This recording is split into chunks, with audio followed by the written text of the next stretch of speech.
Parliament tiger, நாடாளுமன்ற புலி, திராவிட இயக்க போர்வால் தலைவர் வைகோ அவர்களின் நாடாளுமன்ற பதவிக்காலம் நேற்றுடன் நிறைவு பெற்றது. மறுமலர்ச்சி திராவிட முன்னேற்ற கழகத்தின் இயக்க தந்தை வைகோ அவர்கள் முத்தமிழறிஞர் டாக்டர் கலைஞர் அவர்களால் வாய்ப்பளிக்கப்பட்டு முதலில் 1978 ஆண்டு நாடாளுமன்றத்தின் மாநிலங்களவையில் அடியெடுத்து வைத்தார். 4 முறை மாநிலங்களவை உறுப்பினர், 2 முறை மக்களவை உறுப்பினர், ஆக மொத்தம் 30 ஆண்டுகள் நாடாளுமன்றத்தில் பணியாற்றியுள்ளார். விடுதலை இந்தியாவில் பண்டித ஜவஹர்லால் நேரு, லால் பகதூர் சாஸ்திரியை தவிர்த்து இந்திரா காந்தி அம்மையார் முதல் இன்றைய பிரதமர் நரேந்திர மோடி வரை நம் நாட்டின் 12 பிரதமர்களுடன் நாடாளுமன்றத்தில் வாதம் செய்துள்ளார்.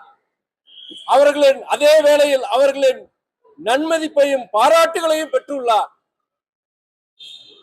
ஏழை எளிய மக்களின் குரலாக, ஒடுக்கப்பட்ட மக்களின் குரலாக, குரலற்றோரின் குரலாக, தமிழ் மக்களின் பிரதிநிதியாக நாடாளுமன்றத்தில் இந்த 30 ஆண்டுகளில் அவர் சாதித்தது, போராடியது ஏராளம். அதில் சிலவற்றை இவ்வேளையில் இன்றைய தலைமுறைக்கு நான் நினைவூட்ட விரும்புகின்றேன்.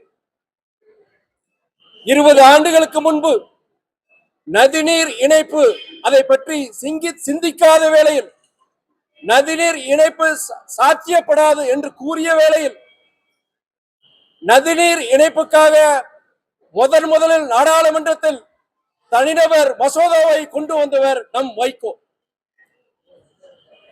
நம்முடைய தொப்புள் கொடி உறவுகள் ஈழத் தமிழர்களுக்காக அதிக முறை, கிட்டத்தட்ட 13 முறை சிறப்பு கவன ஈர்ப்பு தீர்மானத்தை கொண்டு வந்தவர் நம் வைகோ.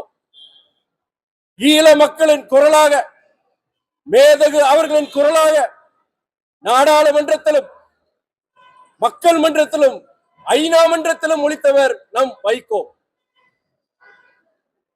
நாடாளுமன்றத்தின் மைய மண்டபத்தில் விடுதலை போராட்ட வீரர்களின் படங்கள் இருக்கின்றன, பல தலைவர்களின் படங்கள் இருக்கின்றன. ஆனால் விடுதலை அடைந்த பிறகு 40 ஆண்டுகள் கழித்தும் இந்திய அரசியல் சாசனத்தை இயற்றிய அண்ணல் அம்பேத்கர் அவர்களின் திருவுருவ படம் மைய மண்டபத்தில் இல்லையே. அண்ணல் அம்பேத்கரின் படத்தை வைத்தால் நாடாளுமன்றம் தீட்டுப்படுமா என்று அன்று புலியென கர்ஜித்தார். அதன் விளைவாக அன்றைய பிரதமர், சமூக நீதி காவலர் ஐயா பிபி சிங் மூலமாக அன்று கிட்டத்தட்ட 40 ஆண்டுகள் கழித்து அண்ணல் அம்பேத்கரின் திருவுருவ படம் நாடாளுமன்றத்தின் மைய மண்டபத்தில் திறக்கப்பட்டது.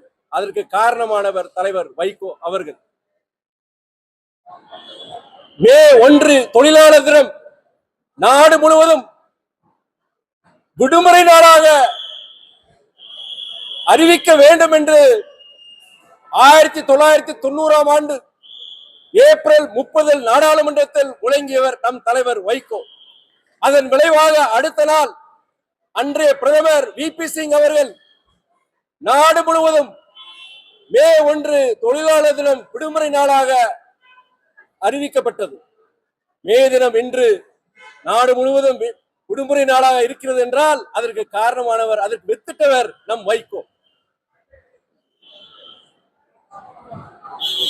பிரதமர் வாஜ்பாய் அவர்கள் பிரதமராக இருந்த பொழுது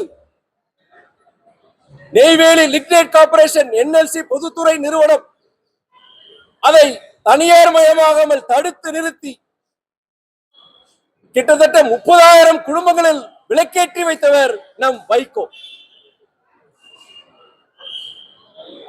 அதே வேளையில்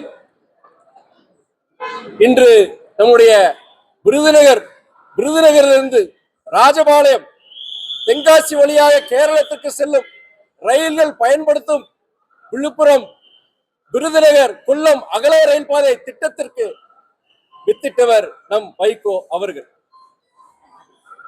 அதே வேளையில் 25 வருடங்களுக்கு முன்பு ரயில்வே டிக்கெட் பரிசோதனையாளர்கள் டிடிஆர் அவர்களுக்கு ரயில்களில் படுக்கை வசதி, பெர்த் வசதி செய்து தர வேண்டும் என்று நாடாளுமன்றத்தில் 25 வருடங்களுக்கு முன்பு முழங்கி ரயில்வே டிடிஆர் அவர்களுக்கு ரயில்களில் பெர்த் வழங்க காரணமாக இருந்தவர் நம் தலைவர் வைகோ அவர்கள்.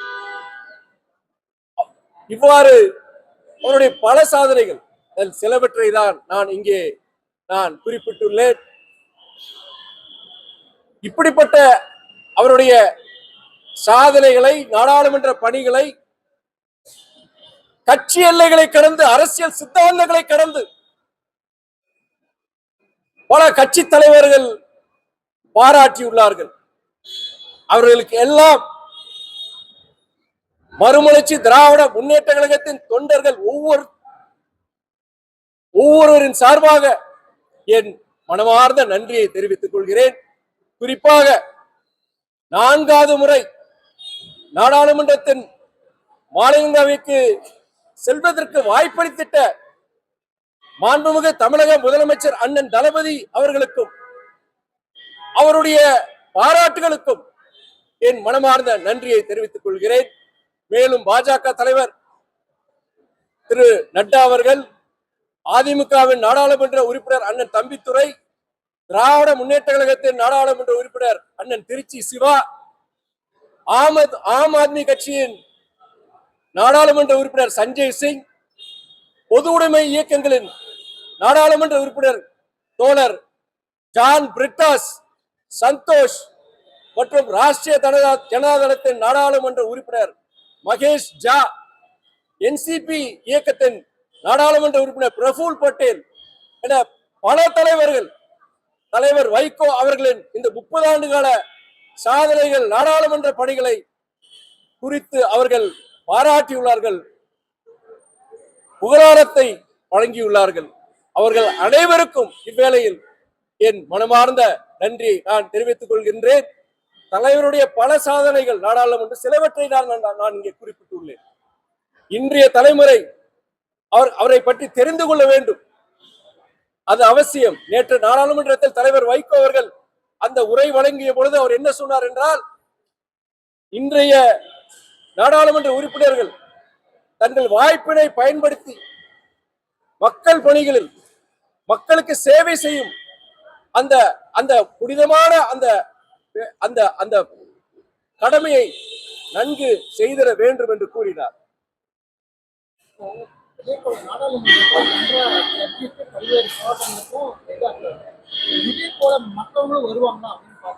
எப்படி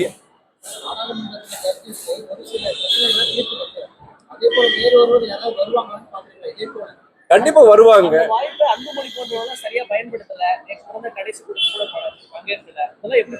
அது நீங்க பத்திரிகைகளை தான் நீங்க சொல்லணும். பொதுவா என்னுடைய பொதுவாக சொல்ல முடியும்.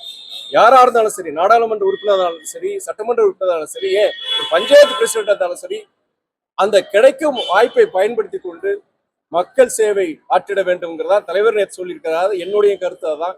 இவர் செய்யல, இவர் செய்யக்கூடாதுன்னு கிடையாது, செய்யலன்னு சொல்லக்கூடாது, சொல்லாம எல்லாரும் கொடுத்த அந்த வாய்ப்பை நல்லா பயன்படுத்திக்கிறது அவர் சொல்றது நான் சொல்ல முடியும்.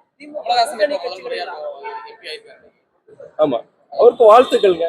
அவருக்கு ஒரு நல்ல ஒரு வாய்ப்பு இந்த தடவை. அவர் அங்க தமிழ்நாட்டு மக்களுடைய அந்த உரிமைகளை காப்பதற்கும் தமிழ்நாட்டு பெற்றிட வேண்டிய அந்த திட்டங்கள் குறித்தும் அவர் அங்க பேசுவார், கண்டிப்பா பேசுவார், அந்த நம்பிக்கை குற்றச்சாட்டுகளை கண்டிச்சு உண்ணாவிரதம் இருக்க போது அறிவிச்சிருக்காரு. இதை எப்படி பாக்குறீங்க?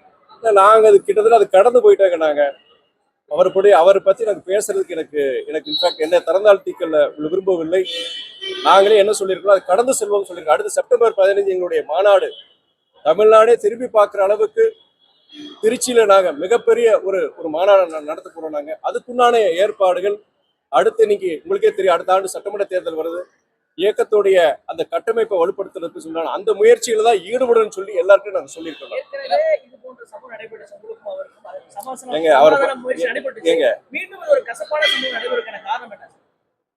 இது அதை பத்தி பேசுறதே நேரக்குறைன்னு சொல்லுவேன் நான். வேற வேலையை பார்ப்பேன். ஜனங்களுக்கு எவ்வளவு செய்ய வேண்டியிருக்கு, பேச வேண்டியிருக்கு, அதை பத்தி பேசுவாங்க. தலைவரோட பணியாற்றினவர். ஆரம்ப கட்டத்துல இருந்தே அவர் வந்து கட்சியில வந்து கட்சி வளர்ச்சியாக இருந்தவர். அவரை பத்தி பேசுறது ஒவ்வொரு இயக்கத்திலும் மதிமுக மாத்திரம் கிடையாது, அதிமுக, திமுக, பாஜக, காங்கிரஸ் எல்லா இயக்கத்திலையும் ஒரு காலகட்டத்துல கருத்து வேறுபாடுகள் ஏற்பட்டு அந்த இயக்கத்தை விட்டு வெளியே செல்பவர்கள் உண்டு. அதற்கு பல்வேறு குற்றச்சாட்டுகள் வைப்பாங்க. அது போன்றதான் இந்த நபருடைய குற்றச்சாட்டு.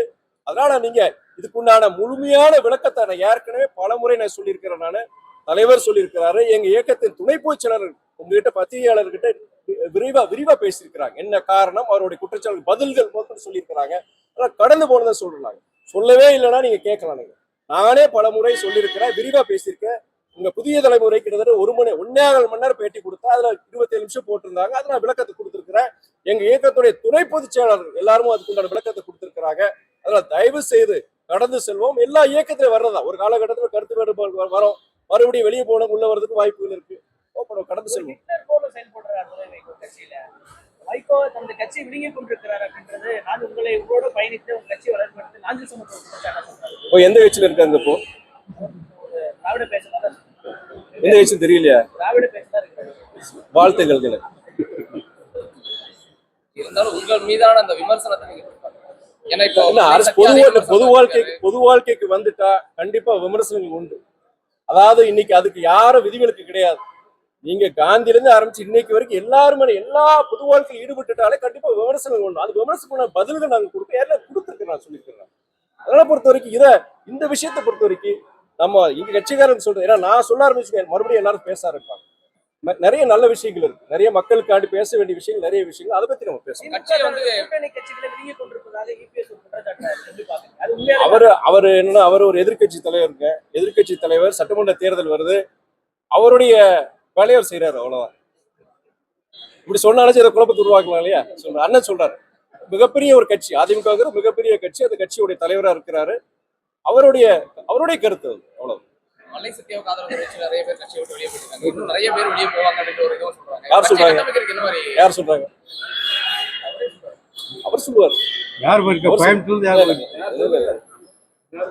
பதில் சொல்லாதீங்க, இதுக்கெல்லாம் பதில் சொல்லாதீங்க. பொருட்படுத்த வேண்டாம் அவ்வளவுதான்.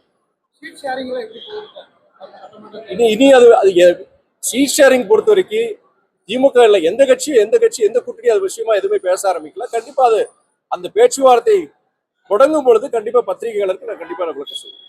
கூட்டணி இருக்கக்கூடிய கட்சிகள் பல கட்சிகளுமே வந்து இரட்டை இலக்க தொகுதிகள்ல தான் நிக்கணும் அப்படின்ற ஒரு இப்படி கேள்வியை கேட்டு பதில் ஒண்ணு வாங்கி நம்மள வாட்டி விடுறதா உங்களுடைய வேலை. நானும் இதுக்கு தெளிவான பதில் சொல்லிட்டேன். ஆனா அந்த பதில்லயே உன்னை கட் பண்ணி அதான் தலையங்கமா வரும். தயவு செய்து என்ன மேல இறக்க வைங்க, மாட்டி விட்டுறாதீங்க. போக வேண்டிய தூரம் நிறைய இருக்கு.